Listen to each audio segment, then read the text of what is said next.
सन्मान विचार मंचाच्या समोरील आपण सर्व सन्माननीय परिवर्तनाच्या लढ्यात योगदान देणाऱ्या सर्व महामानवांना महानायकांना विनम्र अभिवादन करत या देशाचं स्वातंत्र्य अबाधित ठेवण्यासाठी सीमेवर लढणाऱ्या त्या तमाम जवानांना अभिवादन करत या महाराष्ट्राची सत्ता मत्ता अस्मिता अबाधित ठेवण्यासाठी ज्यांनी शिवसेनेचा हा वटवृक्ष रुजवला वाढवला जगवला त्या वंदनीय बाळासाहेबांना अभिवादन करत महाप्रबोधन यात्रा पर्व 2 नाशिकच्या या देवभूमीमध्ये आम्ही हे पुष्प गुंफत आहोत। आपल्याला सुरुवातीलाच आम्ही एक व्हिडिओ दाखवला ज्यामध्ये कोरोना काळात उद्धव साहेबांनी नेमकं काय काम केलं, म्हणजे जे लोक फार अशा उंटावरनं शेळ्या हाकतात आणि ज्या लोकांना कोरोना झाल्यानंतर म्हणजे आता कोरोनाचा काळ नाही तरी सुद्धा एका रात्रीत कोरोनात जेवढे मृत्यू झाले नव्हते तेवढे मृत्यू कळवा असेल, घाटी रुग्णालय असेल, संभाजीनगरचं नांदेडचं रुग्णालय असेल तिथे मृत्यू झाले। पण असे मृत्यू आपल्याकडे कोरोनात सुद्धा झाले नव्हते। इतकं चांगलं काम उद्धव साहेबांनी केलं। ते काय काम होतं ते आपल्याला दाखवावं हा आमचा मानस होता। सगळ्यात महत्त्वाचं जी शेवटचं चित्र आहे ते मला तुमच्या प्रत्येकाच्या डोळ्यात साठवायचं होतं की होय या महाराष्ट्राचे भावी मुख्यमंत्री 2024 ला पुन्हा एकदा महाराष्ट्राच्या विधान भवनावर भगवा फडकवायचा आहे आणि यासाठीचा हा महासंकल्प आहे। दादा हो, महाप्रबोधन यात्रा आणि वादग्रस्त, महाप्रबोधन यात्रा आणि वादळी चर्चा असं काहीतरी जोडून सगळं समीकरण आहे। मंचावर आमचे उपनेते बागुलजी आहेत, सहसंपर्क प्रमुख दत्ता गायकवाडजी आहे, दोन्ही जिल्हा प्रमुख ज्यांचा अतिशय सुंदर आता आपण कविता ऐकल्या ते विजूअप्पा करंजकर, सुधाकर भाऊ बडगुजर, आमचे सगळे मान्यवर पदाधिकारी, महिला आघाडी, युवा सेना, कामगार आघाडी, सगळे विधानसभा प्रमुख, तालुका प्रमुख, संघटक, समन्वयक सकाळपासून अगदी पहाटे 4 पासून आणि रात्री उशिरा सुद्धा वेळ देणारे आणि शिवसेनेचा जर एखादा माणूस येत असेल तर दिवस रात्र त्याच्यासाठी योगदान काय द्यावं की आम्ही पैशा पाण्यापेक्षा सुद्धा आमचा वेळ जास्त महत्त्वाचा असतो। तो वेळ अहोरात्र पक्षासाठी देणारे इथले विधानसभेचे सन्माननीय कोकणेजी सकाळपासून अगदी पहाटे 4 पासून नाशिकची ओळख आम्हाला करून देणारे आमचे ऋषिकेशजी, सोबतच फहीमभाई शेख, ही सगळी मंडळी, कारण या प्रत्येक शिवसैनिकामुळे शिवसेना उभी आहे। भावांनो आणि बहिणींनो, आपल्या सगळ्यांना माहिती आहे काल मनमाडला सभा होती। मनमाडच्या सभेमध्ये सुहास कांदेने थिल्लर चाळे केले। मग थिल्लर चाळे केल्यावर आमचं पण थोडं सटकलं। मग सटकल्यावर आम्ही काही सोडत नाही, मग आम्ही त्याचा ईट का जवाब बहुत करारा पत्थर से और बड़े पत्थर से आम्ही तो देऊन टाकला। आणि मग त्या कॅमेरा फिरवताना आयबीचा कॅमेरा म्हणजे नेहमी साध्या वेशातला कॅमेरा कुठे लावला हे लक्षात येत नाही, पण अगदी पोलीस ऑफिसर स्वतःच कॅमेरा घेऊन फिरत होते। जरूर काही पोलीस खात्याला सांगायचं होतं की कॅमेरा आहे जपून बोला। आमची पोलीस खात्याला विनंती आहे, तुम्ही असं फिरलात ना की आम्हाला जास्त चेव येतो आणि मग आम्हाला जास्त बोलावंसं वाटते। त्याचं कारण लाख सांगतो राव, अहो कायदा राखावा तर तो आम्ही, कायदा जपावा तो आम्ही। ही लढाईच मुळात काय आहे, ही लढाईच मुळात कायद्याची चौकट उद्ध्वस्त होऊ नये म्हणून चाललेली आहे। कारण देवेंद्र भाऊंनी स्वतःच्या अतीव महत्वाकांक्षेसाठी आणि स्वतःची मुख्यमंत्री पदाची खुर्ची मिळवण्यासाठी ज्या पद्धतीने महाराष्ट्रात एका पाठोपाठ एक पक्ष तोडण्याचा, कुटुंब फोडण्याचा सपाटा चालवलेला आहे की माझ्या लहानपणी मी गोष्ट ऐकायची ती लाकूड तोड्याची. कदाचित येणाऱ्या पिढ्यांना महाराष्ट्रातले लोक गोष्ट सांगतील ते पक्ष तोड्याची. म्हणजे इतक्यापर्यंत देवेंद्र स्वतःची इमेज खराब करून घेतली. त्याचा परिणाम काय झाला माहितीये का? त्यांचा अख्खा वेळ पक्ष तोडण्यात, पक्ष फोडण्यात याच सगळ्या गोष्टींमध्ये गेला. आता हो, हा आरोप मी केलेला नाही, हा आरोप मी केलेला नाही. जेव्हा सन्मान्य मुख्यमंत्री पदाची माळ शिंदे साहेबांच्या गळ्यात पडली तेव्हा अभिनंदनाच्या ठरावाला उत्तराचं भाषण देताना स्वतः शिंदे साहेब म्हटले की हे शक्यच झालं नसतं जर फडणवीसांसारखे कलाकार आमच्या सोबत नसते तर म्हणजे त्यांना कलाकार ही उपाधी ही फडणवीस शिंदे साहेबांनी दिली. याच्यावर त्यांच्या म्हणजे बायकोला सगळ्यात जास्त माहिती असतो. नवरा काय करतोय बायकोला माहिती असतं का? आमच्या वहिनींनी अतिशय आपुलकीने सांगितलं. कौतुक असतं ना आपल्या आपल्या नवऱ्याचं. आमच्या अमृता वहिनीने आपुलकीने सांगितलं, देवेंद्राचा हुडी बिडी लावून रात्रीला जायचा गोगल बिगल घालला. तो हुडी बिडी आणि गॉगल घालून चालला की मग मला वाटायचं कुठे जातोय रात्रीचा कुठे जातोय हा. आम्ही बोललो का दादा? आम्ही काही बोल अहो मी सांगते ना, मी लय गरीब लेकरू, मी काही बोलत नाही. मी एवढा शांत माणूस आहे ना, अत्यंत शांतता प्रिय, मी आदर ठेवणारी, कायदा समजून घेणारी आणि कायद्याची विद्यार्थिनी, कायद्याच्या कॉलेजात शिकवणारी, मी कायदा पाळणारी आहे. त्यामुळे मी असं काही बोलत नाही. असो, मला त्याच्यातही जायचं नाही. मग बरेच जण म्हणाले की तुम्ही का बोलताय, तुम्ही का सांगताय, तुम्ही कोण आम्हाला प्रश्न विचारणाऱ्या? तर त्यांना सांगितलं पाहिजे की त्यांना प्रश्न विचारणं फार गरजेचं आहे. कारण तुम्ही या सुरत गुवाहाटी काय हाटील काय झाडी ही जी ऐश करायला गेलात आणि त्याच्यासाठी जे पैसे होते ते पैसे आम्ही जो रोड टॅक्स भरला, लाईट बिल भरलं, घरपट्टी भरली, नळपट्टी भरली, आम्ही जो काही टॅक्स भरला त्या टॅक्सच्या पैशातनं तुम्ही मजा मारलेल्या आहेत. त्यामुळे आम्ही तुम्हाला प्रश्न विचारू शकतो. आम्ही या राज्यातले आहोत, आम्हाला प्रश्न विचारण्याचा अधिकार आहे. महाप्रबोधन यात्रा ही कुणावरही व्यक्तिगत घसरण्यासाठी नाही.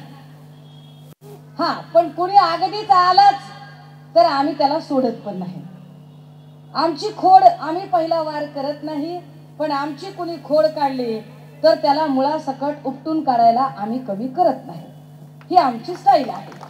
आमची अजून एक स्टाईल आहे की आम्ही ज्याच्या इलाक्यात जातो त्याच्याबद्दल त्याच्या तिथेच बोलतो, पुन्हा इतर ठिकाणी त्याची चर्चा करत नाही. आपल्याला पाठीमागून बोलणं आवडत नाही, कारण आम्ही नेहमी सांगतो अपना एक स्टाईल है, इलाका तुम्हारा धमाका हमारा. आता इलाका तुम्हारा है, धमाका हमारा है और धमाका हमारे विजूअप्पा करंजकर ने शुरुआत की है. आमचे सुधाकर भाऊ बडगुजर कमी बोलतात पण तेही कमाल कलाकार आहेत. आणि ही सगळी माणसं, हे फार महत्वाचं होतं विजूअप्पाने सांगितलेलं की सगळ्याच्या सगळ्या पंचायत समिती आमच्या आहेत.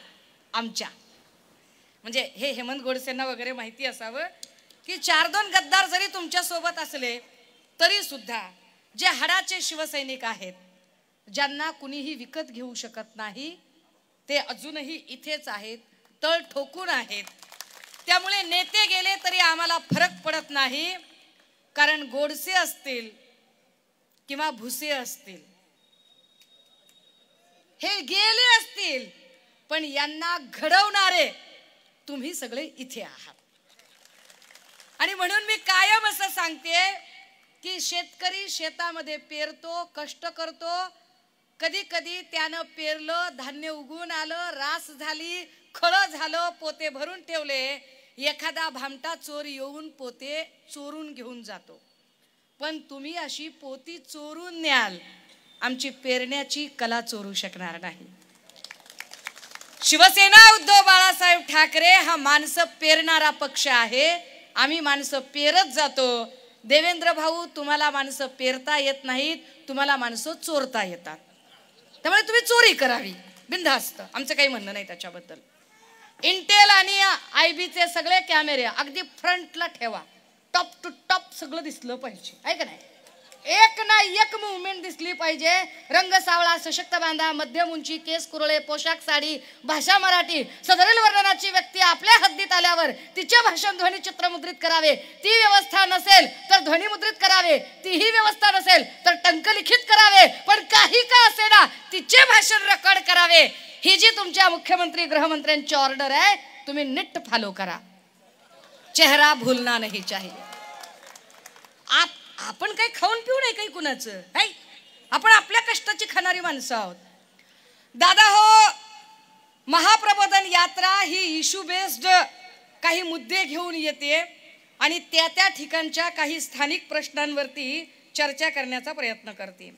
मी काही माहिती घेत होते की अगदी मी म्हटलं ना की पहाटे 4 पासून आमचं काम चालू होतं आणि पहाटे 4 पासून काम चालू असताना एक महत्त्वाचं काम होतं, ते भगूरचं स्वातंत्र्यवीर सावरकरांचा पुतळा, स्मारक वगैरे सगळ्या गोष्टी.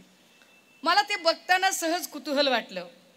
जी भाजपा सावरकरांच्या नावावर कमालीचं राजकारण करते, सावरकरांच्या नावावर लोकांना भावनिक करण्याचा प्रयत्न करते, मुळात त्यांचं सावरकरांवरचं प्रेम इतकं बेगडी, इतकं डुप्लिकेट आहे की जे अद्यापही सावरकरांना ना भारतरत्न देऊ शकलेत, ना सावरकरांच्या बद्दल काही भूमिका घेऊ शकलेत. नो डाऊट सरदार वल्लभभाई पटेल या नावाबद्दल आमच्या मनात कमालीचा आदर आहे. सरदार वल्लभभाई पटेल ज्यांनी संस्थानांचं खालसाकरण केलं आणि हा एकसंघ भारत तयार करण्यासाठी पोलादी पुरुषाची भूमिका अदा केली, त्या सरदार वल्लभभाई पटेलांच्या बद्दल आमच्या मनात प्रचंड प्रचंड आदर आहे. पण जर एकूण सगळा स्वातंत्र्य चळवळीचा इतिहास काढला तर पटेल काँग्रेसचे नेते होते. मग भाजपाने सावरकरांचा पुतळा सोडून पटेलांचा पुतळा का बरं उभा केला असेल? पटेल तर काँग्रेसचे नेते होते, भाजपाने तर सावरकरांचा पुतळा उभा करायला पाहिजे होता. कारण भाजपाला फक्त नफा तोट्याचं गणित कळतं. पटेल हे मूळ जन्म गुजरातचा, त्यामुळे गुजराती लोकांना भुलवण्यासाठी सरदार वल्लभभाई पटेलांच्या बद्दल मोदींच्या मनात फार आदर आहे म्हणून नव्हे, तर फक्त आणि फक्त गुजराती लोकांना भुलवण्याच्यासाठी ज्या भूमिका घेतल्या, अर्थात मी त्याच्यावर येईनच हळूहळू. काही लोक म्हणतात की अरे पण तुम्हाला हे जमतं का, तुम्हाला ते जमतं का, आम्ही हे करतो ते करतो. काय तर म्हणले ते आमचा एक भाचा, म्हणजे ते बिचारा समजदार आहे बरं का, आपल्याला आवडते, काही विषय नाही. म्हणजे आमचे जे दुसरे चिले पिले बारके बारके आहेत का नाही, त्यांच्यासारखे नाही ती, हे जरा समजदार आहे. आपलं श्रीकांत बद्दल बोलते मी. हुशार माणूस आहे, समजदार माणूस आहे. मग म्हणलं श्रीकांत शिंदेंनी हनुमान चालीसा म्हणली, मग काय बिघडलं, काय बिघडलं, काय असं झालं? ठीक आहे बाबा, श्रीकांत शिंदेंनी हनुमान चालीसा संसदेमध्ये म्हटली, पूर्ण हनुमान चालीसा म्हटली, म्हणून काय होतंय? अवकाळी पाऊस थांबतोय का इकडचा? म्हणून काय समृद्धीवरचे गेलेले जीव परत येतात का?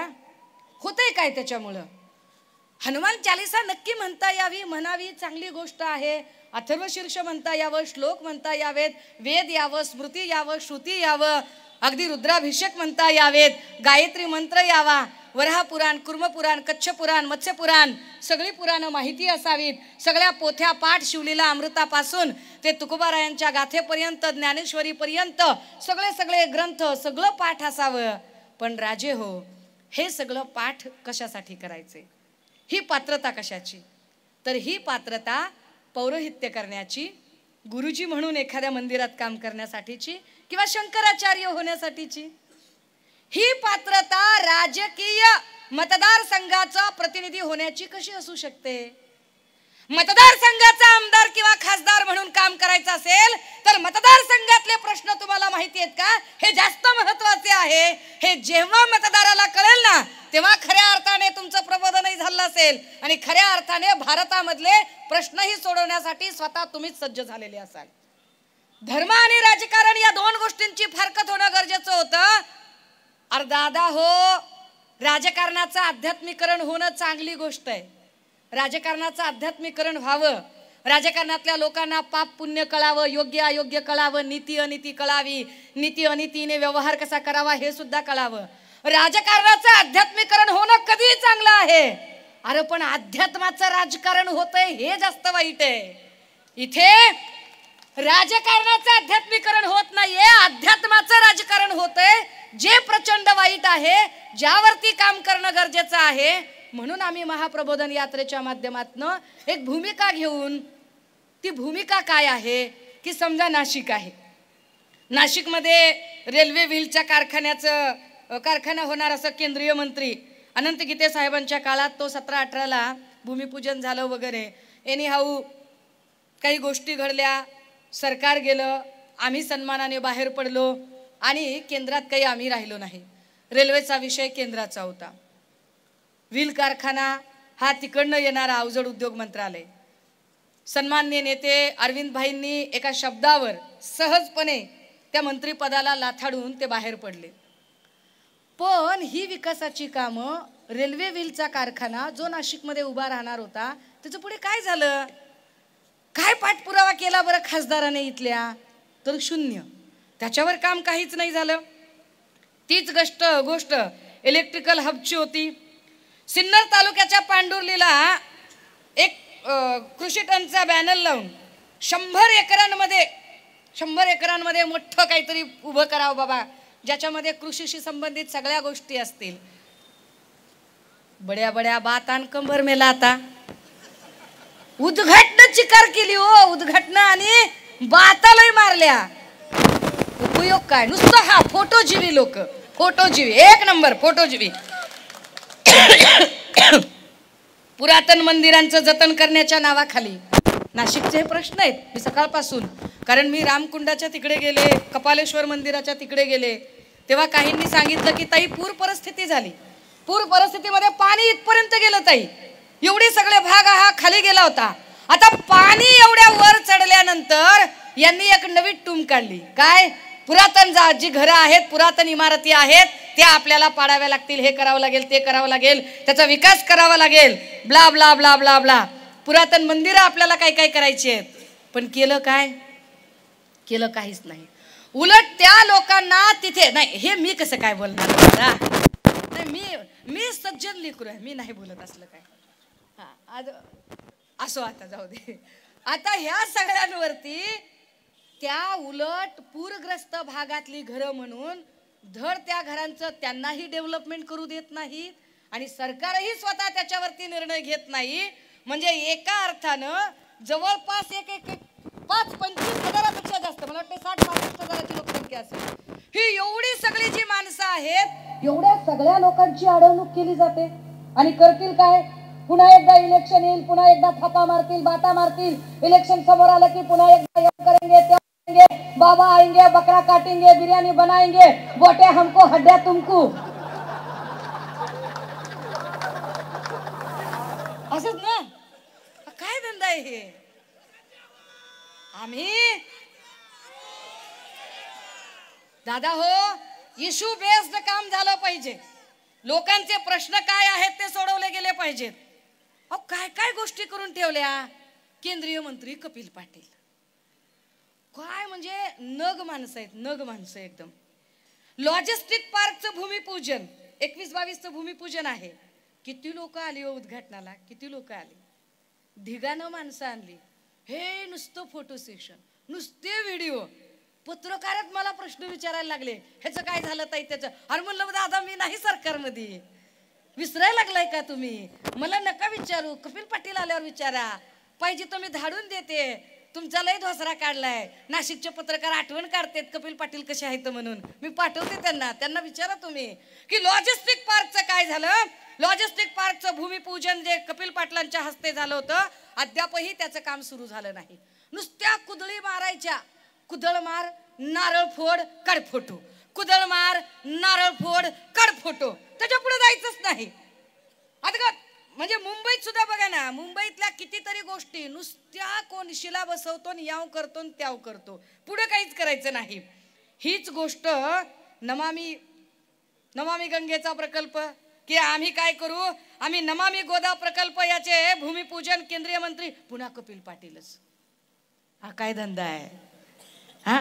नमामि गोदा प्रकल्पाचं जे काही त्यांचं भूमिपूजन झालं, त्यांच्या हस्ते झालं. किती काम झालं माय. मी चुकत असेल तर तुम्ही करेक्ट करा. IB इंटेलच्या कॅमेऱ्यानं टिपावं हे रेकॉर्ड करावं. आणि तुम्ही नसलात पोहोचवणार तर आय बाबा कुणी खबरे बिबरे असले गोडसेचे तर कॅमेरे चालू ठेवा ना तुमचे. खबरे हो, कॅमेरे चालू ठेवा, मोबाईल चालू ठेवा. सगळ्या खबऱ्यांनी रेकॉर्ड करायचा, आवाज पाठवायचा तिकडं. असेच बिर्याणीचे पैसे मिळतात काय? पाठवावं लागतंय. चला पुढे. IT पार्कचं भूमिपूजन केलं. बघा, नुसते भूमिपूजन, नुसते नारळ फोडायचे. काय धंदा आहे? म्हणजे आपल्याला प्रश्न पडेल की साला निवडणुकीमध्ये आमच्या बोटाला आम्ही शाई लावली होती का, थुका लावला होता का, चुना लावला होता, काय केलं काय आम्ही हे? हा, IT पार्कचं भूमिपूजन ऑनलाईन वगैरे वगैरे होईल. नाशिकच्या उद्योजकाला सामोरे झाले, काम सुरू झालेलं नाही. केंद्रीय मंत्री नारायण राणेंच्या हस्ते. नाही, अजिबात नाही. मी नारायण रावांवर बोलणार नाही, आपला भाऊ आहे, जाऊ दे. हा, नाही बोलायचं. कारण त्यांच्यावर बोलण्यासाठी मी काय म्हणलं, जिथं मागं बोलायचं नाही, तोंडावर बोलायचं माणसाने. कणकवलीला गेल्यावर त्यांच्यासाठीचा स्पेशल एपिसोड एक झालेला आहे, दुसरा अजून एकदा करता येईल. अहो, पण इथं येऊन जे काही राणे साहेबांनी उद्घाटन केलंय त्याचा पाठपुरावा कोण करणार? तर या सगळ्या गोष्टींचा पाठपुरावा खासदार असणाऱ्या व्यक्तीने करायचा असतो. पण खासदार असणाऱ्या व्यक्तीचे मी सकाळपासून काही व्हिडिओ बघत होते. म्हणलं गडी काय बोलतोय ऐकूया, गडी काय सांगतोय ऐकूया. मला जे जाणवलं ते सांगू का तुम्हाला? गडी प्रचंड गोड बोलतो, एक नंबरचा गोड बोल्या साखर झेल्या माणूस आहे. असं आमचं असं म्हणणं आहे की आदरणीयांनी असं केलं पाहिजे, तसं. अरे काय केलं पाहिजे? हा, देटाला बी दुखवायचं नाही आणि फळाला बी दुखवायचं नाही, असला कसला धंदा आहे? इतकं कसं? या सगळ्या विकास कामांच्या साठी त्यांनी बोलणं अपेक्षित होतं, त्यांनी पाठपुरावा करणं अपेक्षित होतं. नाशिकच्या लोकांना रोजगार उपलब्ध झाले असते, नाशिकचा विकास अजून वाढला असता, नाशिकमध्ये अजून काही नवीन गोष्टी, क्लस्टर डेव्हलपमेंट, बऱ्याच गोष्टी करता आल्या असत्या. यातली कोणती गोष्ट केली? यातल्या कोणत्याही गोष्टी करण्यापेक्षा त्यांनी केलं काय? तर जो कुणी शिवसेना उद्धव बाळासाहेब ठाकरे पक्षाच्या सोबत उभा राहतो त्याच्यावरती अटकेची टांगती तलवार करायची, त्याच्यावरती खोट्या केसेस टाकायच्या, खोट्या केसेस आणि खोट्या गुन्ह्यांमध्ये त्याला अडकवायचं. मला वाटतं स्टेजवरच्या सुद्धा किमान अर्ध्या लोकांवरती गुन्हे दाखल झालेले असतील. पण आता आम्हाला त्याचं काहीच वाटत नाही, कारण गुन्हे दाखल होणं म्हणजे आम्हाला एका अर्थानं आमच्या निष्ठेचं मेडल दाखवणं आहे असं वाटतं. आम्ही आमच्या निष्ठेचे मेडल घेऊन मिरवतो, आम्हाला त्याच्यात काही फार फरक वाटत नाही. तीच गोष्ट पुन्हा मनपामध्ये जे काही चाललं होतं, मनपामध्ये नाशिकची दत्तक योजना, हे फार विशेष आहे. नाशिकला दत्तक घेण्याची योजना देवेंद्र फडणवीस साहेबांनी घोषित केली होती, ज्यात त्यांनी सांगितलं होतं विकास करू, हे करू, ते करू. आवाजवी केला विकास, झाली नाशिकची दत्तक योजना. अरे हे करण्याच्या ऐवजी उलट नाशिककरांची घरपट्टी 30 ते 35% वाढवली. इथे जर नाशिकमध्ये काही व्यवहार करतो तर 30 ते 35% टॅक्स अधिकचा वाढवला. ह्याला जबाबदार कोण? याच्यावर प्रश्न का बरं विचारले जात नाहीत? इथे असणारे सगळेच आमदार. मग अगदी म्हणजे दादा भुसेनचे असतील, देवयानी फरांदे असतील, सरोज आहिरे असतील, किंवा ही सगळीच माणसं एकूण हे प्रश्न कधी विचारणार? या लोकांनी प्रश्न, आणि तरी सांगतात आम्ही असं जाणार नव्हतो, पण असं आहे की आता विकासाचं काम होतं म्हणून आम्ही विकासासाठी गेलो. कसला विकास केला बरं या लोकांनी? काय विकास साधला? स्मार्ट सिटी 2015 साली प्रधानमंत्र्यांनी घोषणा केली, 2020 साली ती पूर्ण होणार होती. अद्याप 30 ते 40% काम अजूनही ते पूर्ण झालं नाही. मेट्रोची घोषणा देवेंद्र फडणवीसांनी केली, एक सुद्धा वीट लागली नाही. किती गोष्टी आहेत, एक वीट लागली नाही त्याच्यामध्ये. नाशिक पूर्ण हायस्पीड रेल्वेची घोषणा केली, काही प्लॅनिंग तरी, काही काम तरी सुरू. आता एवढं सगळं असताना सुद्धा एवढं तुम्हाला कळतंय पण वळत का नाही हा मला प्रश्न पडतो. काय गणित चुकायलंय तेच समजेना. शिंदे गटाच्या मुख्यमंत्र्यांनी नाशिकला काय पदाधिकाऱ्यांच्या समोर घरपट्टी कमी करणार म्हणून घोषणा केली, नाही झालं. सिडकोची गृहनिर्माण योजनामध्ये जवळपास 25,000 घरांची निर्मिती झाली, पण कशी झाली? जी काही 25,000 घरांची निर्मिती झाली त्या 25,000 घरांची निर्मितीचं वितरण करताना मात्र ती घरं डायरेक्ट नावावर करण्याच्या ऐवजी ती 99 वर्षाच्या करारानं दिली गेली. म्हणजे 99 वर्षांनी पुन्हा यांचा अधिकार हे दाखवायला तयारच आहेत. आता या सगळ्यांच्या मध्ये गोदावरीची पूररेषा शासन निर्मिती पुरामुळे जे काही 100 मीटर 200 मीटर ही जी काही वाढवलेली होती त्याच्यामुळे अनेक घरांचं काम किंवा विकासक किंवा अजून काही गोष्टी करायच्या त्या अडून आहेत, त्याच्यावरती काम करता येत नाही. गावठाणाचा प्रश्न तसाच आहे. या एकूण सगळ्या गोष्टी जर बघितल्या तर आम्ही विकासासाठी गेलो होतो असं म्हणणाऱ्या लोकांचं किती म्हणणं खरं धरायचं बरं. हे तर हे अवकाळी पाऊस आला, अवकाळी पावसाचं एवढं सगळं नुकसान झालं. इकडची द्राक्ष पिकं असतील, इकडचं बागायती असेल, ही सगळी पिकं अक्षरशः झोपली, सगळी नुकसान झालं. याच्यावरही काही नाही. ह्या सगळ्या बायका बसलेल्या ज्यांना महागाईने रोज त्रस्त व्हावं लागतं. काय महागाईची अवस्था आहे, काय परिस्थिती आहे बरं सध्या. डाळीचे भाव किती आहेत, तेलाचे भाव किती आहेत, गॅस सिलेंडरचे भाव किती आहेत. काय म्हणायची ही लोक आधी, दादा एक व्हिडिओ दाखवा बरं जरा, आपण काय बोलावं ह्यांना, हे काय बोलतात ते आधी दाखवलं पाहिजे. इसी प्रकार से महंगाई बढ़ती गई तो गरीब क्या खाएगा. आज प्रधानमंत्री यहाँ आए थे लेकिन प्रधानमंत्री महंगाई का म बोलने के लिए तैयार नहीं है, महंगाई का म बोलने के लिए तैयार नहीं है. इनका अहंकार इतना है, महंगाई के लिए एक शब्द बोलने को तैयार नहीं है.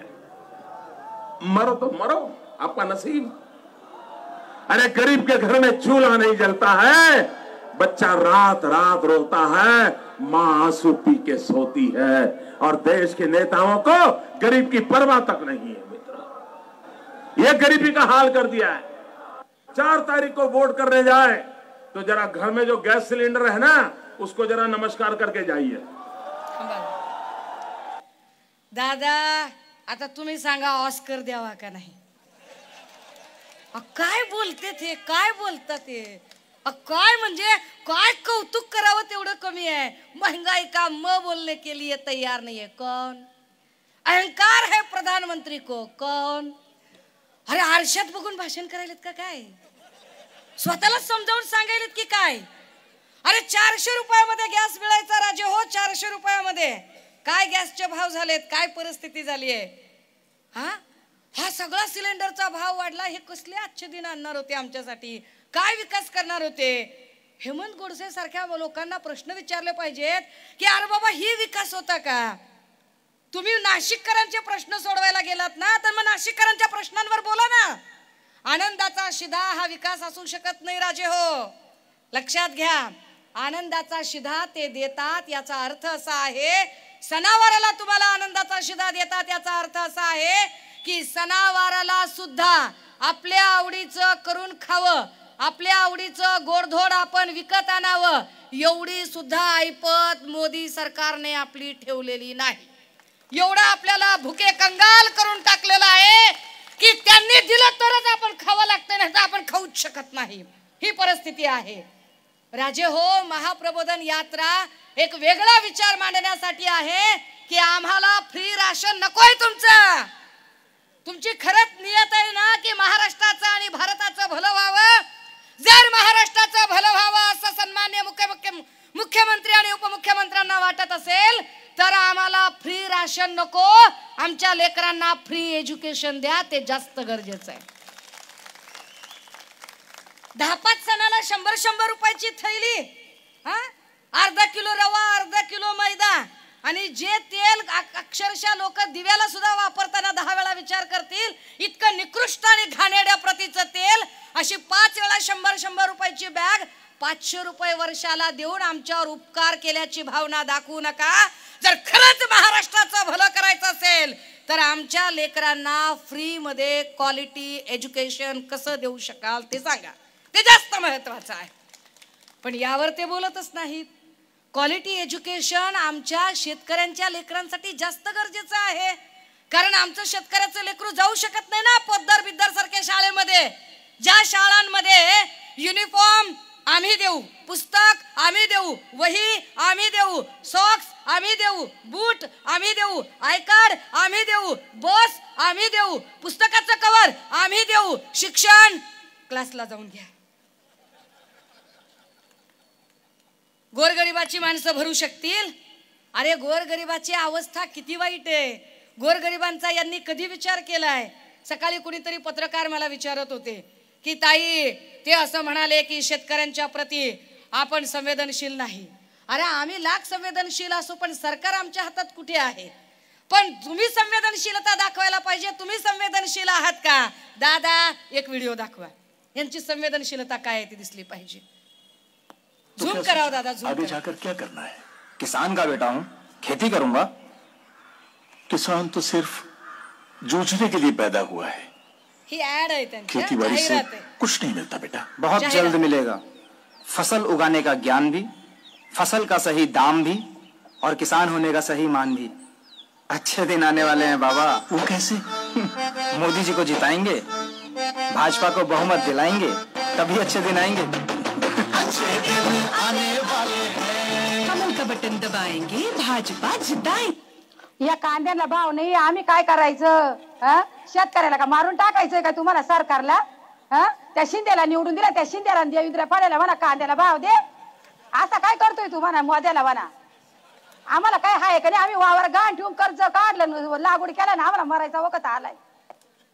तो क्या सोचा? दादा थांबा थांबा दादा, अर्ध्यात व्हिडिओ आणा, पॉज करा, मला थोडं बोलू द्या. राजे हो, 2014ला यांनी जाहिरातींमधून गाजर दाखवलं, सगळी गाजर हलवाची मोहीम. 2014ला यदि आपल्याला एवढी गाजर दाखवली, हम ऐसा करेंगे, हम वैसा करेंगे, आपकी बार यूं करेंगे. आम्ही म्हणतोय आपकी बार इमोशनल अत्याचार नाही सहेंगे. हे ह्यांची जी गाजर दाखवायची जी स्कीम आहे ती आम्हाला नको. ती जी माय माऊली आहे तिचा व्हिडिओ कुणीतरी कुठेतरी शूट केला होता, फेसबुक काहीतरी व्हॉट्सअप वरती आला. मला फार विशेष वाटलं की ही भावना आहे गोरगरीब लोकांची, ही भावना आहे सर्वसामान्य शेतकऱ्यांची की शेतकऱ्यांना विचारणं माहित नाही. ते म्हणतात अरे विचारा. ती बाई अगदी म्हणजे किती काकुल तिला सांगते की शिंदेला आणि मोदीला विचारा की आमचं काय, आमच्या कांदा पिकाचं काय. दादा त्या माऊलीचं म्हणणं दाखवा. अहो त्याचं नाव बी घेऊ नका, आता तुम्ही पुढे दाखवा. अहो पुढे घ्या दादा. या कांद्याला भाव नाही, आम्ही काय करायचं? शेतकऱ्याला का मारून टाकायचंय का तुम्हाला सरकारला? त्या शिंदेला निवडून दिला, त्या शिंदेला देवेंद्र फडणवीसला म्हणा कांद्याला भाव दे. असा काय करतोय तुम्हाला मोद्याला म्हणा? आम्हाला काय हाय का नाही? आम्ही वावर गाण ठेवून कर्ज काढलं, लागवड केला ना, आम्हाला मरायचा वखत आलाय. तो क्या सोचा? हा, ह्याला म्हणतात सौ सुनार की एक लोहार की. असं दादा हो, महाप्रबोधन यात्रा ही इश्यू बेस्ड काम करते. आम्ही पब्लिक ओरिएंटेड इश्यूज घेऊन उगाच याला हे बोल त्याला ते बोल याच्यात आम्हाला रस नाही. लोकांचे प्रश्न काय आहेत ते प्रश्न मांडले गेले पाहिजेत. तुम्ही विकास म्हणताय, तो विकास कुठे आहे तो आम्हाला सांगा. विकास कसा असतो? अरे विकास म्हणजे राजे हो नुसत्या बिल्डिंगी उभा करणं म्हणजे विकास नसतंय. पिढ्या घडवल्या गेल्या पाहिजेत, इथल्या लोकांना काम मिळालं पाहिजे. According to Indian constitution chapter 4 as per directive principle what they said, भारतीय राज्यघटनेच्या मार्गदर्शक तत्वांमध्ये 4थ्या प्रकरणात सांगितलं होतं की जो शिकलेला असेल त्याला नोकरी द्या, ज्याला नोकरी मिळत नाही त्याला उद्योगधंद्यासाठी भांडवल द्या, ज्याला भांडवल मिळत नाही त्याला किमान रोजगार हमी योजनेचं काम द्या, ज्याला तेही मिळत नाही त्याला बेरोजगारीचा भत्ता द्या. पण राज्यात कुणी उपाशी मेला नाही पाहिजे. राज्यातल्या प्रत्येकाच्या ब्रेड बटरची काळजी ही सरकारनं घेतली पाहिजे. हे घटनेत लिहिलं. हे लोक पाळतात? अरे दादा हो, गेल्या 2-2.5 वर्षामध्ये कुठलीही नोकर भरतीच नाहीये. नोकर भरतीच्या नावावर सगळा खळखळाट, सगळा काहीच नाही. कारण यांना वेळच मिळत नाही. ह्याचा पक्ष फोड त्याचा पक्ष फोड, ह्याला फोड त्याला फोड, ह्याला पळव त्याला पळव. ह्यांना त्याच्याशिवाय काही धंदाच नाही. कुठली नोकर भरती निघाली? टीईटीच्या परीक्षा आधी म्हणत होते डीएड करा, आधी म्हणले 10वीवर मग 12वीवर टीईटी करायला सांगितली, टीईटीचं सीईटी करायला सांगितली, त्याच्यात पुन्हा ग्रेड ठरवायला सांगितला. किती वेळा. आता त्या टीईटीचे घोटाळे झाले. घोटाळे करणारे मंत्री महोदय आणि त्यांचं सगळं जे खालचा सगळा स्टाफ आहे त्या अब्दुल सत्तारांच्या चौकशीचं काय झालं त्यावर ते सांगत नाही. टीईटीशी संबंधित तुकाराम सुपेवर काय कारवाई करणार की सुपेला अटक करून तिथल्या तिथे विषय थांबवणार? तिथल्या तिथे विषय थांबवला तर कल्प्रिट करणारे लोक पुढे येणारच नाहीत. यावर ते काहीच बोलायला तयार नाहीत. हे सगळे मुद्दे येणं गरजेचं. का गरजेचं ते तुम्हाला सांगितलं पाहिजे. स्टेट बँक ऑफ इंडिया असं सांगते की आमच्याकडे मागच्या 2-4 वर्षांमध्ये सगळ्यात जास्त रिव्हेन्यू कशाचा आला. स्टेट बँक ऑफ इंडिया सांगते आमच्याकडे ठेवी ठेवल्यात त्याचा रिव्हेन्यू नाहीये, आमच्याकडे कुठल्याही व्याजाचा रिव्हेन्यू नाहीये, आमच्याकडे फिक्स डिपॉझिटचा रिव्हेन्यू नाहीये, आमच्याकडे कुठलाही होम लोन, बाईक लोन अशा प्रकारच्या मिळणाऱ्या त्याच्यातला रिव्हेन्यू नाहीये, आमच्याकडे लोकांच्या सेव्हिंग अकाउंट, करंट अकाउंटचा सुद्धा रिव्हेन्यू नाहीये. मग कसला रिव्हेन्यू आहे. स्टेट बँक ऑफ इंडिया सांगते की या देशातल्या मुलांनी परीक्षा फीस साठी जे चलन भरलं त्या चलनाचा पैसा हा आमच्या सगळ्यात मोठा फायद्याचा स्रोत ठरलेला आहे. अरे दादा हो, विचार करा की समजा एक 5,000 जागा निघाल्या पोलीस भरतीच्या किंवा बँकेच्या किंवा आरोग्य खात्याच्या. 5,000 जागा निघाल्या तर काय परिस्थिती असते माहितीये. 5,000 जागा निघाल्या तर 5 लाख लेकरं परीक्षेचा फॉर्म भरतात. 5 लाख लेकरांनी जर परीक्षेचा फॉर्म भरला ना, एक फॉर्म भरण्यासाठी त्याला किती पैसे लागतात. 1,000-1,200 रुपये त्याला खास परीक्षेला फीस म्हणून. फॉर्म भरायला सेतू सुविधा त्या कम्प्युटरवाल्याला वेगळे 200 रुपये द्यायचे. ज्या दिवशी परीक्षा असेल, परीक्षा गावात नसते, परीक्षा जिल्ह्याच्या ठिकाणी असते, तिकिटाला जायला याला त्याला 700-800 रुपये खर्च करायचे. परीक्षेचं पुस्तक आणायला वेगळे 1,000-1,500 रुपये. एका परीक्षेसाठी 4,000 ते 5,000 रुपये ते लेकरू खर्च करतं. पैसे नसतील गोरगरिबाच्या घरात, त्याची आई अंगावरचं किडूक मिडूक काही असेल तर ते मोडून खाते आणि ते मोडून त्या लेकराला देते, किंवा घरातलं एखादं शेरडू करडू असेल तर ते विकून त्या लेकराला पैसे देते. एवढं सगळं करून ते लेकरू परीक्षा देतं आणि परीक्षा झाली की त्याच दिवशी संध्याकाळी सांगतात पेपर फुटला, स्टे आला, भरती नाहीये. या लेकरांचं काय करायचं. या लेकरांची चूक काय. बरं, परीक्षा भरती, परीक्षेची फीस किती असावी, या फीसवर कुणी बोलतंय का. या फीसवर काही प्रश्न विचारले जातात का. तर त्यावर कुणी बोलायला तयार होत नाही. दादा एक व्हिडिओ दाखवा. 600 रुपये कॅन्डिडेट ओपनचा असेल तर, SC ST OBCचा असेल तर 400 रुपये घेतले. म्हणजे परीक्षेत गडबड घोटाळा जागा ती तर अजून एक गोष्ट आहे. विद्यार्थ्यांकडून सुधीर मुनगंटीवार आहेत. सुधीर मुनगंटीवार मुलांच्या परीक्षेवर बोलत आहेत. स्पर्धा परीक्षेच्या मुलांची फीस किती असावी किती नाही यावरती त्यांचं बोलणं चालू आहे. हे बोलणं ते विरोधी बाकावर होते त्यावेळेचं बोलणं आहे. विरोधी बाकावर असताना स्पर्धा परीक्षेच्या मुलांची फीस काय होती तर शेड्यूल कास्टच्या मुलांच्यासाठी, शेड्यूल ट्राईबच्या मुलांच्यासाठीची फीस 400 रुपये, खुल्या प्रवर्गाची फीस 600 रुपये. मुनगंटीवार म्हणाले, बाप रे, एवढी फीस असते का, लुटून खाता का, ही एवढी फीस परवडते का आपल्याला, हे काय पद्धत चाललेली आहे, हे जमणार नाही. असं म्हणणारे भाजपचे हरिश्चंद्राचे अवतार सत्तेत आल्यावर काय काय बोलत होते. दादा आता पुन्हा पहिल्यापासून लावा. 600 रुपये कॅन्डिडेट ओपनचा असेल तर, SC ST OBCचा असेल तर 400 रुपये घेतले. म्हणजे परीक्षेत गडबड घोटाळा जागा ती तर अजून एक गोष्ट आहे. त्या विद्यार्थ्यांकडून अरे गरीब आहे होते. कोण्या मंत्र्याचा पोरगा जाणार आहे का नोकरीसाठी एसटी मध्ये, तो जाणार आहे का आरोग्य विभागात नोकरीसाठी.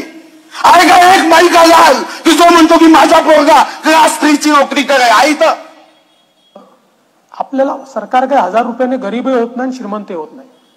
सिरियस लोक त्यात आले पाहिजे म्हणून आपण 1,000 रुपये ठेवतो. आता 1,000 रुपये देऊ नका अशी मागणी लोक करतात, ठेवू नका मागणी करतात. तेच सगळे मुलं क्लासेसला मात्र 50-50 हजार रुपये देतात. खासगी क्लासेसला उत्तर होते बसा, खाली बसा. खासगी क्लासेसला साहेब, बिना खासगी क्लासेसचं कोण शिकताय तिथे. 50,000. माझं म्हणणं आहे याच्या पाठीमागची भूमिका एवढी. थांबा दादा, काय म्हणतायत फडणवीस. सत्तेत नसताना सांगतात की अहो गोरगरिबाला 400 रुपये परवडतील का. सत्ता आल्यावर म्हणतात 1,000 रुपये काय तुम्हाला जास्त झाले का. फडणवीस साहेब कोणत्या तरी भूमिकेवर स्थिर राहा, एक तरी शब्द पाळत चला, एका तरी शब्दावर स्थिर राहा. तुम्ही मुलांच्या बद्दल या पद्धतीने बोलता. असेच ते NCP बद्दल बोलत होते. राष्ट्रवादी सोबत युती नाही नाही नाही, अपधर्म नाही, शाश्वत धर्म नाही, कशीच युती आमची होऊ शकत नाही, होऊ शकत नाही. आणि ती 2 वेळा, एकदा पहाटे एकदा दुपारी. अरे काय धंदा आहे. म्हणजे फडणवीसांचा चेहरा किती दुटप्पी आहे, फडणवीस साहेब किती दुटप्पीपणाने विचार करणारे आहेत, फडणवीस साहेबांनी नुकसान महाराष्ट्राचं किती केलं हे फार महत्त्वाचं आहे राजे हो, की फडणवीसांनी हा महाराष्ट्र कसा नासवला.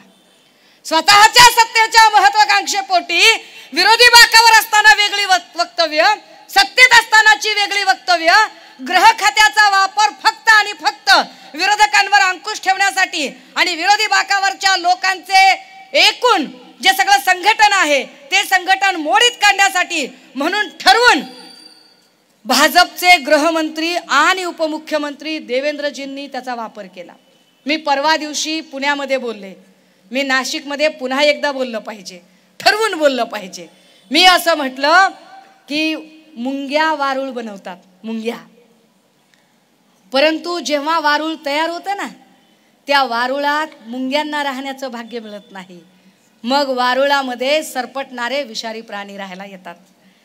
भाजपच्या सत्तेचं वारूळ, भाजपच्या आणि RSSच्या असंख्य मुंग्या मुंग्या मुंग्या होऊन भाजप आणि RSSच्या कार्यकर्त्यांनी ते वारूळ बांधलं. परंतु जेव्हा सत्तेचं वारूळ तयार झालं तेव्हा भाजपच्या ओरिजिनल लोकांना ती सत्ताच मिळाली नाही. फक्त आणि फक्त देवेंद्रजींच्या अतिव महत्वाकांक्षेपोटी आणि स्वतःला मुख्यमंत्री व्हायचे म्हणून त्यांनी वाटेल त्या पद्धतीचा जुगाड करायला सुरुवात केली. देवेंद्रजींनी राजकारणाची पातळी सगळी खालावली, राजकारणाचा स्तर नावाची गोष्ट ठेवली नाही. आणि काय केलं काय माहितीये का, मी असं म्हणते की वंदनीय बाळासाहेब असतील किंवा आदरणीय पवार साहेब असतील, या दोघांनीही नेते घडवले, माणसं घडवले. देवेंद्र साहेबांनी माणसं घडवले नाही, माणसं चोरले, माणसं जमवले, इकडून तिकडून जुगाड करून पळवापळवी करून माणसं जोडली. आणि अशी माणसं, जी माणसं फक्त जिकडं हवा तिकडं थवा करणारी होती, मग तो सुहास कांदे असो, हेमंत गोडसे असो, दादा भुसे असो किंवा अजून कोणी असो, ही सगळीच्या सगळी माणसं जिकडे हवा. कारण याच हेमंत गोडसेच्या साठी आमच्या विजू आप्पा करंजकरला 10 वेळा त्याग करावा लागला. करंजकरांसारखी माणसं, सुधाकर बडगुजरांच्या सारखी माणसं, परंतु पद नसलं तरी ही माणसं कधीही सत्ता सोडून इकडे तिकडे गेली नाही. पद नसलं तरी ही माणसं कधीही पक्ष सोडून इकडे तिकडे गेली नाही. कारण यांचं इमान पदाशी नव्हतं, यांचं इमान वंदनीय बाळासाहेबांना दिलेल्या शब्दाशी होतं, हातात बांधलेल्या त्या भगव्या धाग्याशी होतं. तो भगवा धागा हातात बांधून या माणसांनी संघटन बांधायचं काम सुरू केलं.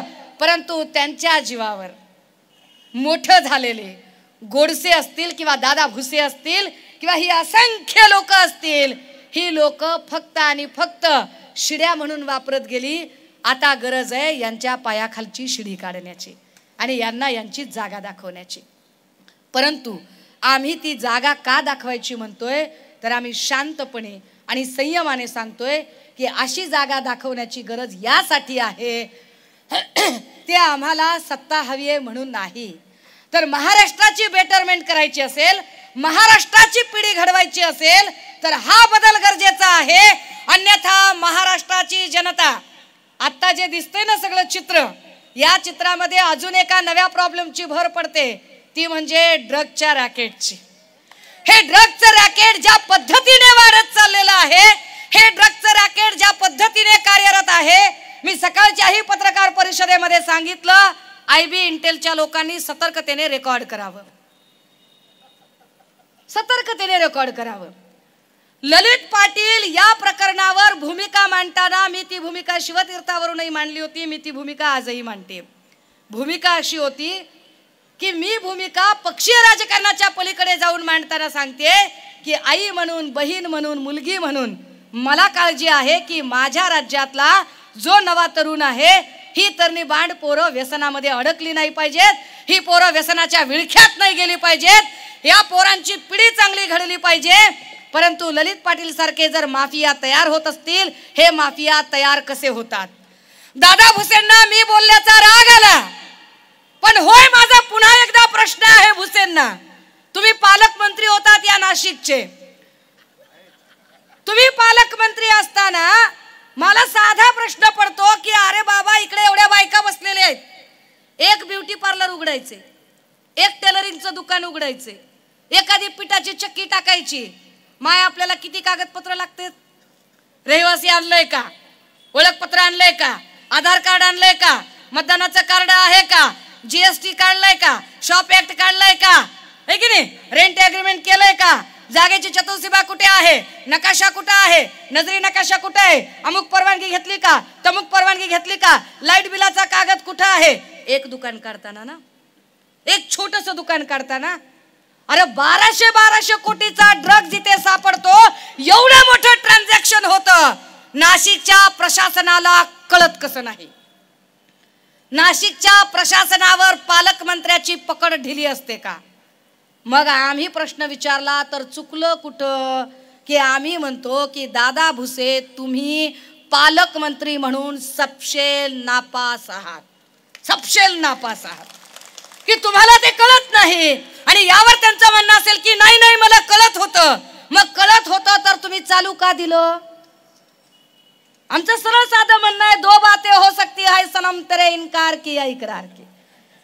माहित नव्हतं तर कसं माहित नव्हतं, माहित होतं तर चालू कसं दिलं, का त्याच्यावरती बोललं गेलं नाही कुणी.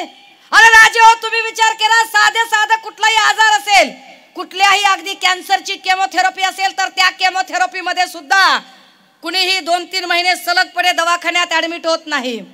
गरोदर बाई असेल तर गरोदर बाईचा गर्भारपणाचा काळ 9 महिन्याचा असतो, पण तीही 9 महिने दवाखान्यात ऍडमिट होत नाही. ललित पाटीलला असा काय आजार होता म्हणून तो 9 महिन्यासाठी ऍडमिट होता. कोण माणूस होता ज्याने फोन केला होता, कुणाच्या फोनवरून ललित पाटीलला ससूनला ऍडमिट केलं गेलं होतं. ससूनला ऍडमिट झाल्यावर ललित पाटीलला तिथे बायका पुरवल्या जायच्या त्या कशा, पोलिसांच्या तपासात उघड होते. ललित पाटील ज्या गाडीतनं पळून जातो पोलिसच मदत करतात, त्यातले अनेक पोलीस सस्पेंड ऑर्डर निघते, काहींची डिसमिस ऑर्डर निघते. सुषमा अंधारे वेग बोलत नाही, ट्विटरला व्हिडिओ पोस्ट केला, पोलीसच कैद्यांची गाडी कैद्यांच्या अगदी येरोडा जेलच्या बाजूला कैद्यांची गाडी थांबवतात. कैद्यांची गाडी थांबवली जाते, कसली तरी देवघेव होते, पोलिसांच्या साक्षीने लोक कैद्यांना कसली तरी पाकिटं गाडीमध्ये पुरवतात. मी व्हिडिओ पोस्ट केला, आधी भाजपचे भक्तुल्ले आणि लावारिस पेट्रोलर म्हणले अरे हा कधीचा तरी असेल व्हिडिओ. मग पोलिसांनी सांगितलं की हा 23 सप्टेंबर 2000 आत्ताचा 23चाच आहे, आत्ता जस्ट 3 महिन्याखालचा व्हिडिओ आहे, म्हणजेच देवेंद्रजी गृहमंत्री असतानाचा आहे. मग मी म्हटलं की अहो याच्यात स्पष्ट चेहरे दिसतात पोलिसांचे, ऑफिसर कोण आहेत ते ओळखा, काय यांचा ड्रग्ज रॅकेटशी संबंध आहे का. पुणे सीपीशी बोलल्यानंतर पुणे सीपी सांगितलं त्यांनी की होय, त्या व्हिडिओमध्ये जो व्हिडिओ मी ट्विटरला पोस्ट केला होता त्या व्हिडिओ मधले दिसणारे 2 पोलीस ऑफिसर, एक नाथा भारत काळे आणि दुसरा सुरेश अमित जाधव, हे दोनही ऑफिसर हे ड्रग्ज रॅकेटशी संबंधित निघाले आणि दोघांची डायरेक्ट 311 अंतर्गत डिपार्टमेंटल इन्क्वायरी नाही. दादा कलम चुकलं तर दुरुस्त करा, तुम्ही लय खात्याचे माणसं आहेत, सदरक्षणाय खलनिर्दनाय वगैरे वगैरे. 311ची कारवाई केली, डायरेक्ट डिसमिस ऑर्डर काढली. हा जो काही सुरेश अमित जाधव आहे, नाथा भरत काळे आहे, या दोघांनाही डायरेक्ट डिसमिस केलं गेलं. अनेक पोलीस अधिकारी त्याच्यातनं डिसमिस झाले. यामध्ये वार्ड नंबर 16 मध्ये असणारे सगळे कैदी 9-9, 10-10 महिने. का गृहमंत्र्यांचं का लक्ष नाहीये. तुरुंग प्रशासन, तुरुंग अधिकारी, तुरुंगाचा सगळा कारभार गृहमंत्र्यांच्याच अधीन असतो. का कारागृह निरीक्षक, कारागृह महानिरीक्षकांना तुम्ही सूचना देत नाहीत का. कारागृह निरीक्षक आणि कारागृह महानिरीक्षकांवरती तुमचा हुकूम नाहीये का, तुमचा वचक नाहीये का. कैद्यांना मोबाईल कसे मिळतात जेलमध्ये, कैद्यांना हे सगळं साहित्य मिळतं कसं. अरे कैदीमध्ये सुधारायला चाललाय का तुम्ही त्याला बिघडवायला लागलात. काय होतंय नेमकं कैद्यांच्या सोबत. ह्या सगळ्या गोष्टींवर जेव्हा आपण प्रश्न विचारतो तेव्हा ते आपल्याला धाक दाखवतात आणि सांगतात की आम्ही नेक्सस बाहेर काढणार. अरे कधी नेक्सस बाहेर काढणार. त्याच वार्ड नंबर 16 मध्ये रोजरी स्कूलशी संबंधित ईडीने पकडलेला आरोपी विनय आराहनाला अटक झाली होती. ज्या विनय आराहनाचा ड्रायव्हर असणारा दत्ता ढोके, ज्याने मदत केली ललित पाटीलला पळून जाताना, तो दत्ता ढोके हडपसर पोलिसांनी अटक केली. तो आता पोलिसांच्या ताब्यात आहे. त्याची नार्को टेस्ट का करत नाही तुम्ही. त्याची नार्को टेस्ट करणं गरजेचं आहे. कायद्याच्या चौकटीच्या बाहेर एकही शब्द बोलत नाहीये, शिवराळ भाषेत बोलत नाहीये. ते त्यांच्याकडे जे असते ना काय काय घाणेडी भाषा, ती अमरावतीची बाई काय दमची भाषा करते, ती इकडची बाई काय दांड्याची भाषा करते. असली भाषा करणारी लेकरं नाहीत आम्ही. खानदानी आणि चांगल्याचे लेकरं आहोत आणि चांगल्या नेत्याचे संस्कार आहेत आमच्यावर. ह्या नाशिकातले लय दराडे सानप सगळे पाहुणे येतो माझे. काय सांगायला लागलाय?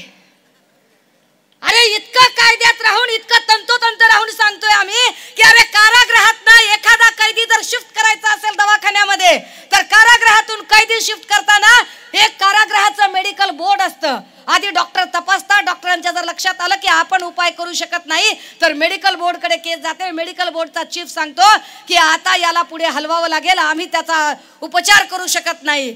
आम्ही 2 महिने कोकलत होतो की मेडिकल बोर्डचा जो डॉक्टर आहे त्याला कधी ताब्यात घेणार.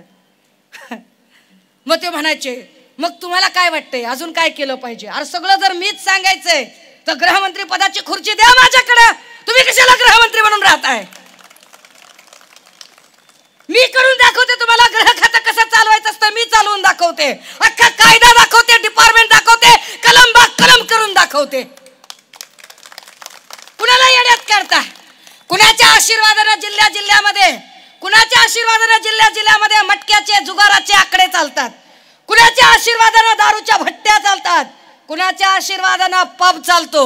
कुणाच्या आशीर्वादाने दारूची आणि बिअर बारची दुकानं चालतात. हा प्रश्न राजकारणाचा नाही. मी म्हटलं की मी लेक म्हणून, आई म्हणून, बहीण म्हणून बोलते. आमची घर संसार उद्ध्वस्त होतात म्हणून आम्हाला मांडावं लागतं. हा सगळ्या मायमाऊल्यांचा प्रश्न आहे. तर ते मला धमक्या. अरे काय धमक्या देताय? अरे मी चळवळीतून आले म्हणून 50 वेळा सांगते. चळवळीतून आलीये, चळवळीतून 50 वेळा जीव वाचलाय. 50 वेळा म्हणजे लोकांनी तलवारीने हल्ले केले, जिवंत जाळायचा प्रयत्न केला, विषप्रयोग केला, सगळ्यात जगून वाचून राहिले. आणि जगून वाचून राहिले याचा सिग्नल एकच आहे की माझ्या हातून तुमचा लय मोठा पराभव होणार आहे. लय मोठा सिग्नल आहे हा. मी वारंवार सांगते की अरे माझी शिवसेनेला किती गरज आहे हे काही महत्वाचं नाहीच आहे, ते मला माहीतच नाही. पण शिवसेनेची महाराष्ट्राला आज अतोनात गरज आहे हे जास्त महत्वाचं आहे. आणि त्यामुळे ही सगळी व्यसनाधीनता मोडून काढावी लागेल. आमच्या जगण्या मरण्याशी संबंधित प्रश्न आहेत राजे हो. अरे आम्ही विचारलं नाही तुम्हाला की तुमच्या 50 खोक्याचं तुम्ही काय केलं.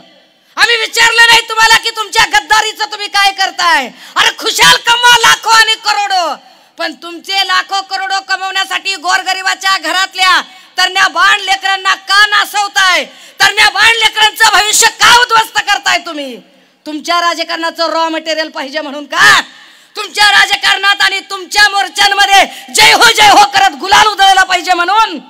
नाही जमेगी बात, नाही जमेगी. हेमंत गोडसे तुमच्यासारखं गोड बोलायला येत नाही मला.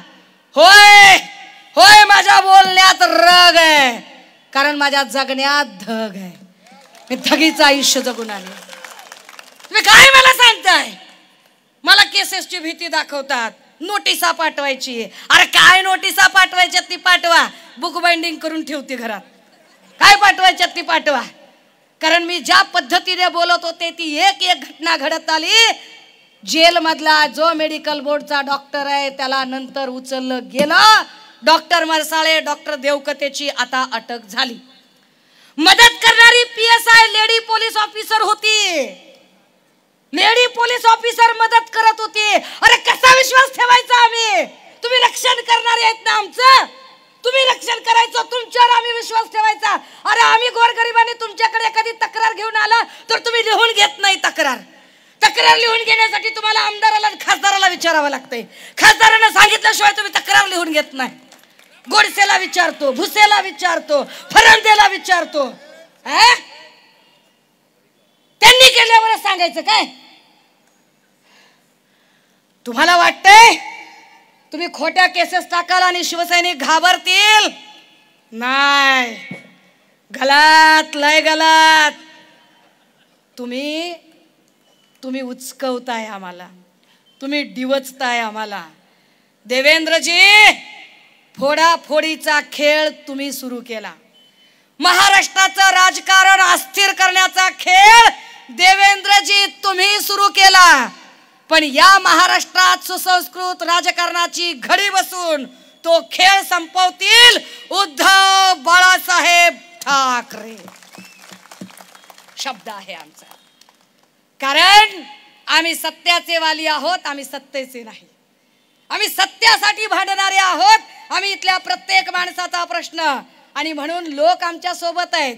किती झगमगाटी इव्हेंट करू देत, बीकेसीचा इव्हेंट, शिवतीर्थाचा इव्हेंट. हे दादा दाखव बरं एक व्हिडिओ, ह्यांना किती प्रतिसाद असते बघू द्या.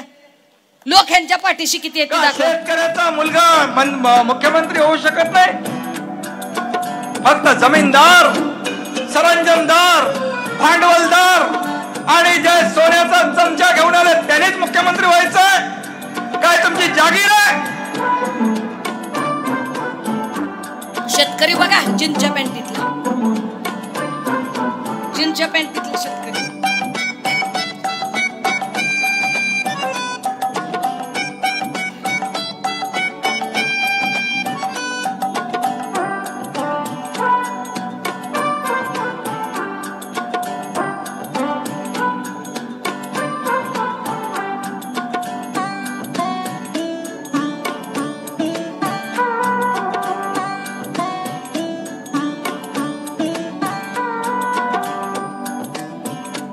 थोडं पुढे घेता का दादा? 10 सेकंद. मोदीजीच्या पुढे गेले ते रील काढण्यात. औरंगाबाद मधल्या गंगापूरच्या वजनापूरमध्ये ढगफुटी सदृश्य पाऊस झालाय आणि शेती पाण्याखाली गेली. हातातोंडाशी आलेला घास गेलाय आणि शेतकरी हवालदिल झालाय. नुकसान भरपाई द्यावी सरकारनं अशी मागणी शेतकऱ्यांनी केली आहे. जे पीक हातातोंडाशी आलं होतं, खरीपाचं पीक तयार होतं, ते पीक आता मातीमोल झालंय, कारण सगळ्या शेतांमध्ये फक्त आणि फक्त चिखल साचलाय. परतीच्या पावसानं मराठवाड्यातल्याही अनेक जिल्ह्यांमध्ये त्रेधा तिरपीट उडवलंय आणि सगळ्यात जास्त नुकसान जर यामुळे कुणाचं झालं असेल तर ते बळीराजाचं, कारण खरीपाचं हातातोंडाशी आलेलं पीक अक्षरशः मातीमोल झालंय. आणि आता काय हाल? आता बिकट परिस्थिती शेतकऱ्यांची. सगळे माल वायाला गेलेले, कापस वेचायला आले, त्याच्यात कोंब फुटलेली आहे आणि निसर्गानं हा घातून ठेवला. आता काय करायचं? शेतकऱ्यांना नुकसानीचा सामोरे जावं लागून राहिलं. दिवाळी तोंडावर आली, करणार का नाही?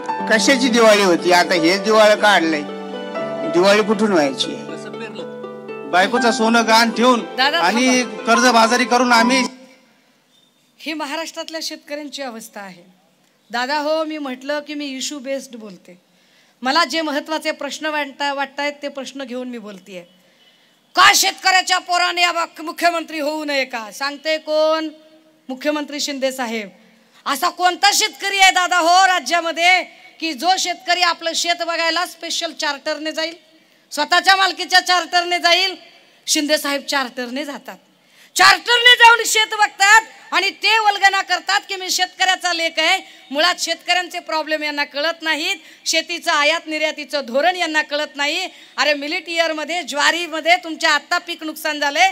या पीक नुकसानीमध्ये जे तक्ते भरायचे त्या तक्त्यांमध्ये ज्वारीचं पीकच गायब आहे. एकीकडे केंद्र सरकार मिलिट इयरचं धोरण जाहीर करतं आणि दुसरीकडे मात्र ज्वारी हे पीकच तुमच्या तक्त्यांमध्ये येत नाही. हा कुठला न्याय आहे? यावरती ते चकार शब्द बोलत नाहीत. वरून कुणीतरी सकाळी एक पत्रकार म्हणत होता की तुम्ही शेतीबद्दल किती गंभीर आहात.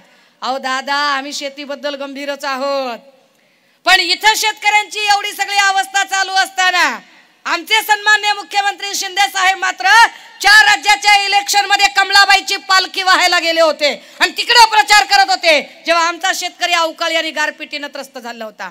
ह्याच्यावर कोण बोलायचं? आणि यांच्या या सगळ्या वागण्यामुळे यांना लोक काय पद्धतीने स्वीकारतात की नाही स्वीकारतात, हे कसे गर्दी जमवायचा प्रयत्न करतात किंवा हे काय पद्धतीने लोकांना भूलथापा देऊन कसे आणतात, तुम्हाला बघायची मजा. दादा एवढं दाखवाच एकदा. शेती पिकवली, परंतु दाखवा डायरेक्ट. नेक्स्ट व्हिडिओ दाखवा तुम्ही. पुढचा व्हिडिओ दाखवा. नेक्स्ट 5वा व्हिडिओ दिला होता मी. नाहीये? नाही ठीक आहे, थांबा थांबा, काहीतरी चूक झाली. एक व्हिडिओ माझ्याकडनं मिसिंग आहे. मी तुम्हाला यांचा सगळा कारभार दाखवायचा ठरवला होता.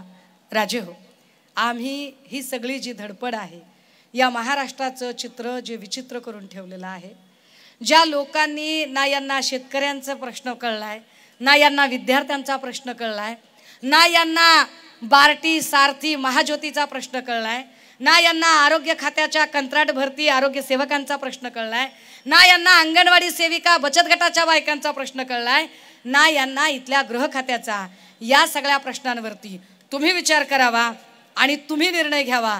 यासाठी म्हणून ठरवून या महाप्रबोधन यात्रेच्या निमित्ताने आम्ही राज्यभर एक एल्गार करत राज्यभर प्रत्येक मुद्दा घेऊन बोलण्याचा मांडण्याचा प्रयत्न करत आहोत. आजच्या दिवशी नाशिकमध्ये ही भूमिका याचसाठी मांडली. ही भूमिका कुणालाही दुखावण्यासाठी, कुणालाही उपमर्द करण्यासाठी, कुणालाही हर्ट करण्यासाठी नव्हती. पण तरीसुद्धा ही भूमिका मांडताना जर चुकून माकून भूमिका ऐकताना कुणाच्याही भावना दुखावल्या गेल्या असतील, कुणालाही वाईट वाटलं असेल, उपमर्द झाला असेल, चुकून माकून तुमची इजा काही पोचली असेल, तर अशा सगळ्या आयोजक, संयोजक, वक्ते, नेते, श्रोते आणि खबरे, मी खबऱ्यांची जास्त काळजी घेते, माझा जीव आहे खबऱ्यांमध्ये, या सगळ्यांची यापैकी एकाचीही माफी न मागता मी थांबते, रजा घेते. जय हिंद, जय महाराष्ट्र.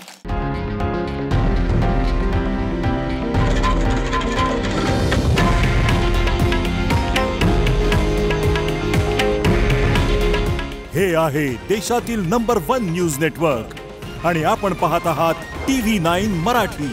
काळजी तुमची, हित महाराष्ट्राचं.